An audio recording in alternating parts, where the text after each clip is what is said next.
let's talk about why no one else is talking about DLC Beijing. So on September 13th and 14th, the first DLC of this competitive season happened. It happened in Beijing, China, and I have barely heard anybody else talk about it or post about it or anything. So what I'm going to talk about today is, what do we know about this event? Why are so few people talking about it? And out of the people I have seen talk about it, what did they say? So this is my Reddit post from a few days ago about the topic. What I was able to learn from the comments was there were 436 players, there were a few well-known NA and EU players at the event, and that the sets legal were first chapter through Simmering Skies, plus Fabled. So no Azurite Sea, Arcasius Island, Wayne of Jafar. So this is a post from Gaetan Call, I believe his name is, and he's one of the only people I've seen do a video on it. This is his post from Twitter, and then he did a front cast of the actual event, which is the only other non-Chinese language cast I've seen.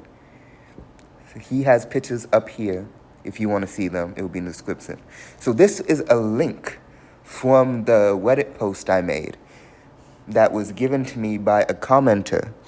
And this has some photos from the event, which I had not seen anywhere else but here.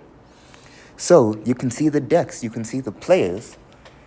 The question is, why is this on TikTok? There's the winner right there, but why is this on TikTok? And it's not on any of the Ravensburger or Disney Lorcana social media accounts, at least from what I've seen. So I translated the text that was here, and of course it's not going to be the best. But what we learned from this is the winners. There were 436 players. The winner was named Senji. I'm probably going to pronounce these wrong, but the winner was Senji. Runner-up is listed as K.A. Fish Dragon. Then it has someone called Chamberlain winning something called a season team. I don't know what that means.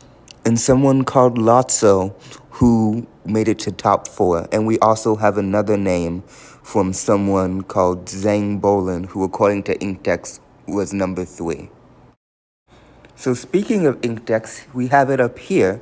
And as you can see, there are not a lot of people listed in the thing. You see Zenji at the top, Zhang Bolin at 3rd, then we have Lotso at 4th, then we have someone named Fabian at 30 in top 32, and then I'm not even going to try to say that because it's very long, in the top 64. So let's pull up these decks. So this Danielle Madrid's when Ruby Sapphire, you can see their deck right here. That's the look at that. Oh, and by the way, Inkdex says 431, but in the Reddit post I was told 436. And then that was again in the TikTok post. So I'm not sure if it's either or, but this is Fabian's deck, who also did Ruby Sapphire. Then this is the deck from Lotso, who again is Ruby Sapphire. A lot of Ruby Sapphire in this top cut. And then here is Zhang Bolin, number 3, who did Ruby Amethyst deck. And it seems pretty traditionalist from that, from back when we were in that time period. And then here is the winning deck from Zhangji, which is Emerald Steel with Diablo. So a lot of these decks seem to be pretty similar to older decks that were played in previous formats, but as you can see with the max goof up there are Fabled cards in here as well. So quick round of applause for I don't know how Chinese names work, Mr. Zen, I believe it's, but anyway. So here is the bilibili stream in Mandarin, I want to say, but here's the stream. But there was no other language stream, so I can't tell you what they were saying. Here's the only official looking video I could find. I don't remember where I got it, but there are well-known players here at this event. There's Zan Syed right there. And then we have he's not a player, but there's artist Grace Trainers here. But there are other known players here, like that guy for reasons. Then I believe the guy with the black hair, right there, I believe he was in the top 8 of Melbourne. Then we have Edmund Chu, and according to Gaetan Call's post, DKP was there. So, with all these notable players here for various reasons, why did nobody talk about DLC Beijing? So, let's see if we can figure this out. So, the first part of my theory is low attendance. So, we know there is, between different sources, there were between 401 and 406 players at the event. Well, that's definitely not small. Compared to other DLCs, which have over 1,000, it is. The only DLC with that kind of numbers was Melbourne last year.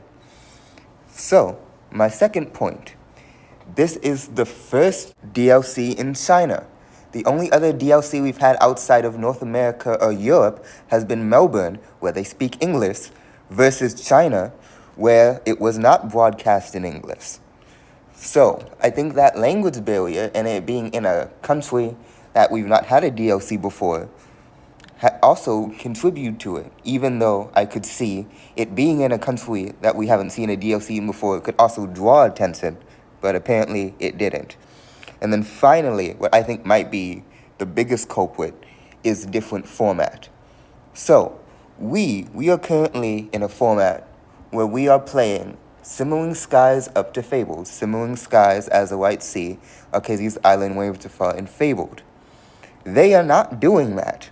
They are playing everything from the first chapter to Simmering Skies, first chapter, Rise of the Floodborn, Into the Inklands, Isola's Return, and Simmering Skies. But they are also playing Fabled, so they have no As a White Sea, no Arcasia's Island, no Wayne of Jafar.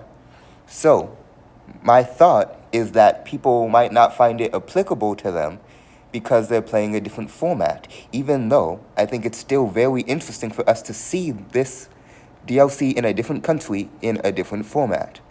Quick extra thing I wanted to add, I think CCQ Denver happening at Pro Play Summit at the same time, and the stream for it only airing on bilibili and not on Twitter, YouTube as well, also hurt it. But what do you think? Why do you think nobody is talking about it? Do you have any questions or any extra information that you can add to our lack of it right now? Anyway, I just want to say congratulations to Zhang Ji. Hope I am pronouncing that right. And I'm going to let this video end with his victory. So watch that if you want. Enjoy. Bye. 3探就是拿不到，真的是。对，看似右边的分数领先10分，但是场面可以说是遥遥落后啊。而且这个场面，左边的选手想要追回来非常容易。输了一场。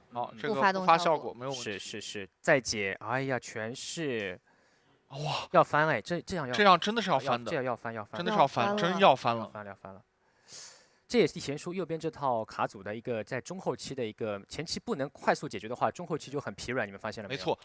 哇，让我们恭喜甄姬选手打了一个非常漂亮的翻盘。让我们恭喜甄姬选手最后是获得了我们的最后大翻盘，拿到了我们最后的冠军。